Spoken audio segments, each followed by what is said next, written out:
పెదపల్లి జిల్లా రామగుండంలోని Godavarikhani bar association council గత 7 రోజుల నుంచి విధులను బహిష్కరించారు.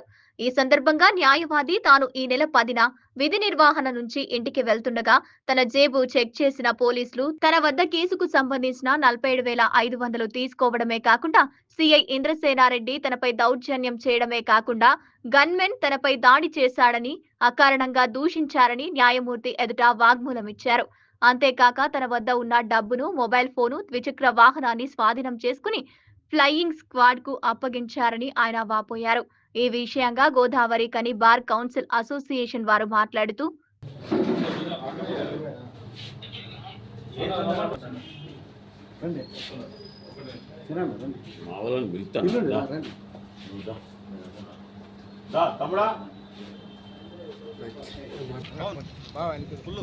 సతీష్ భాయ్ సార్ ఇటు చూడు జరు సతీష్ ఇట్రండి ఇట్రా అన్న రమేష్ అన్న ఇట్రా ఎవరో ఒకరు కట్టి ఇస్తే అయిపోతుంది సెల్లులో మంచిగా వచ్చిందండి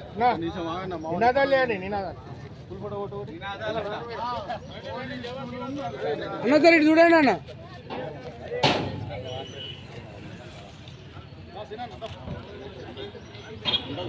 ఇంత వెడల్పుంటే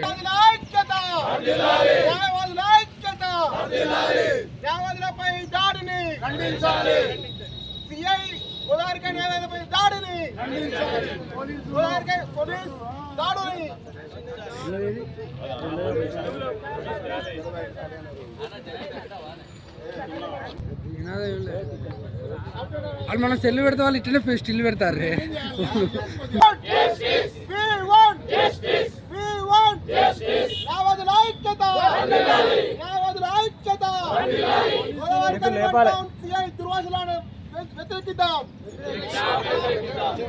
గోదావరి కని న్యాయవాదులపై దుర్వాసులైన సిఐ వైఖరిని వ్యతిరేకిద్దాం.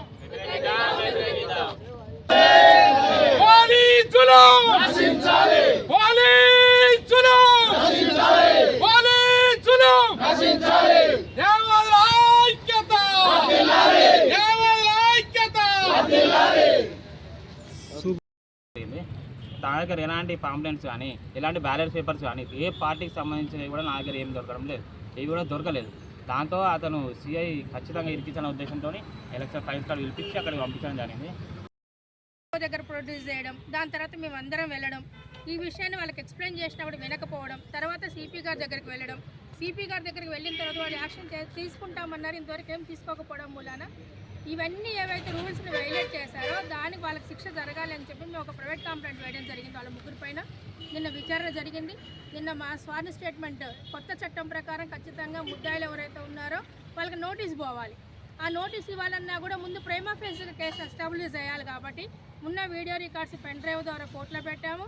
మా తిలక్ యొక్క ఎవిడెన్స్ కూడా రికార్డ్ చేసిన కోర్టు సాటిస్ఫై అయ్యి ఈరోజు ఆ ముగ్గురికి నోటీసులతో పాటు వాళ్ళ ఎక్స్ప్లెనేషన్ కూడా కాల్ఫర్ చేయడం జరిగింది. ఎల్లుండికే కేసు పెట్టారు.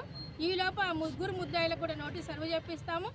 దాని మూలాన ఏంది అంటే కనీసం ప్రజలకి పోలీసు వాళ్ళని, ప్రభుత్వాన్ని కానీ పోలీసు వాళ్ళని కానీ ఎవరైతే చట్ట వ్యతిరేకమైన కార్యకలాపాలు చేస్తారో వాళ్ళపైన చర్య తీసుకోవడానికి మనకంటూ ఒక హక్కు ఉంది, మనకంటూ ఒక చట్టం ఉంది అని చెప్పడానికి ఉపయోగపడుతుంది.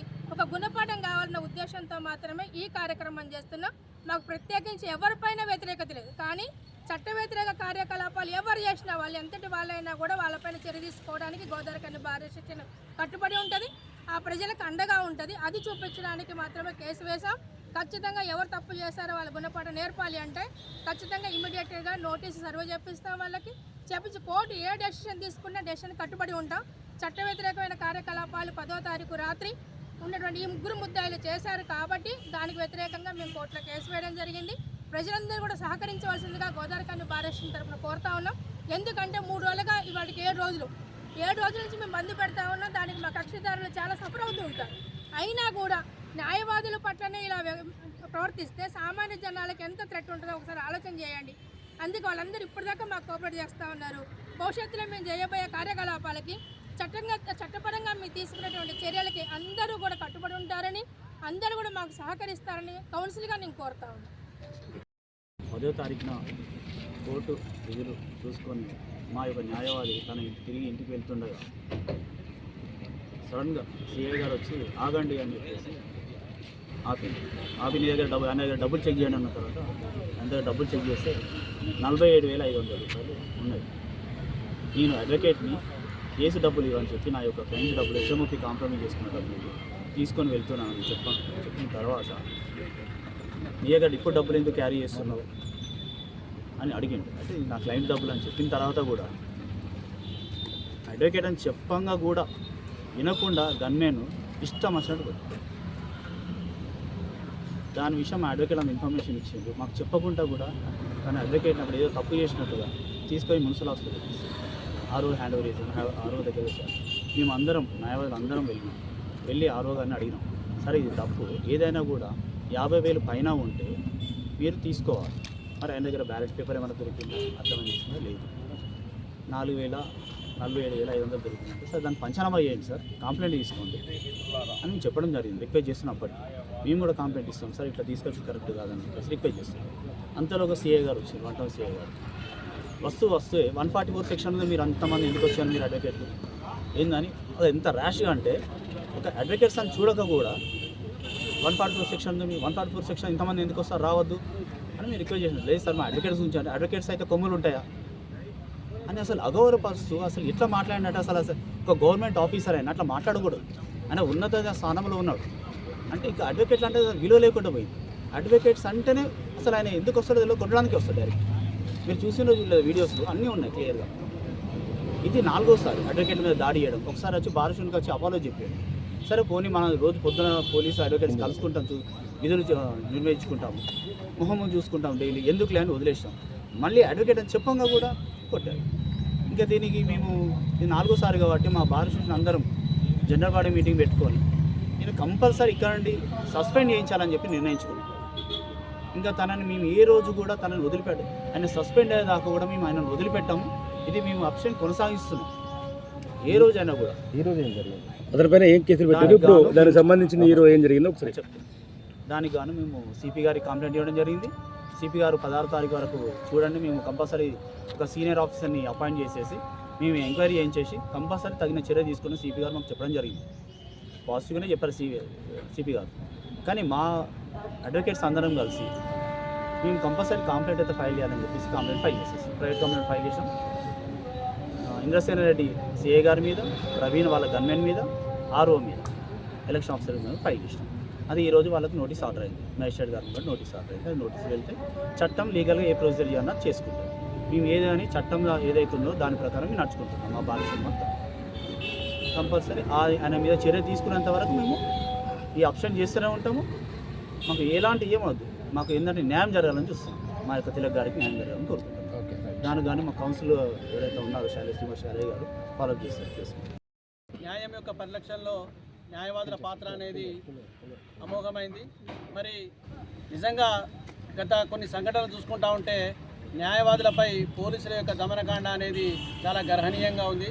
మరి 10వ తారీఖు ఈ నెల 10వ తారీఖున గోదావరిఖని న్యాయవాది తిలక్ గారి పైన గోదావరిఖని 1 టౌన్ సిఐ గారి యొక్క గన్మెన్ దాడి చేయడం, అదేవిధంగా ఆ సంఘటనను ప్రశ్నిస్తున్న న్యాయవాదులపై గోదావరిఖని 1 టౌన్ సిఐ గారు తన యొక్క దుర్భాషలాడుతూ మమ్మల్ని అందరినీ కూడా న్యాయవాద వ్యవస్థనే కించపరిచే విధంగా మాట్లాడడం అనేది చాలా గర్హనీయమైన విషయం. దీనికై మేము 11వ తారీఖు నుంచి కూడా మేము మా విధులను బహిష్కరించి మేము పోరాటం చేయడం జరుగుతుంది. దాంట్లో భాగంగా మేము సిపి గారికి కూడా ఆ సిఐ గారి మీద మరియు గన్మెన్ మీద చర్య తీసుకోవాలని చెప్పేసి విన్నపాన్ని ఇవ్వడం జరిగింది. మరి నిన్న జరిగిన సంఘటనలో మేము తన మీద కంప్లైంట్లు కూడా దాఖలు చేయడం జరిగింది. నిజంగా ఇలాంటి వ్యవస్థలో న్యాయాన్ని రక్షించే న్యాయవాదులపైనే దాడులు జరగడం అనేది చాలా గర్హనీయం. మరి న్యాయవాదులంతా కూడా ఈ రాష్ట్రంలో ఉన్న న్యాయవాదులంతా మాకు సంఘీభావాన్ని తెలుస్తూ ఫెడరేషన్ ఆఫ్ బార్ ఆధ్వర్యంలో మేము కార్యాచరణను కూడా రూపొందించుకున్నాం. కాబట్టి నిజంగా తప్పు చేస్తే శిక్షించాల్సిన బాధ్యత అమలు వరకే పోలీసు వారి యొక్క బాధ్యత. కానీ దాడి చేయడం అనేది చాలా గర్హనీయమైన విషయం. సామాన్య జనాలను కాపాడే న్యాయవాదులపై దాడులా అని చెప్పేసి మేమంతా న్యాయవాద సమాజం కూడా కూస్తూ ఉంది. కాబట్టి ఈ దమనకాండ నిరసిస్తూ మేము గత 6 రోజులుగా మా యొక్క విధులను బహిష్కరిస్తూ శనివారం దాకా ఈ విధులను బహిష్కరించే కార్యక్రమాన్ని చేయడం జరుగుతూ ఉంది. కాబట్టి సిపి గారు కూడా ఆలోచనతో సిఐ గారు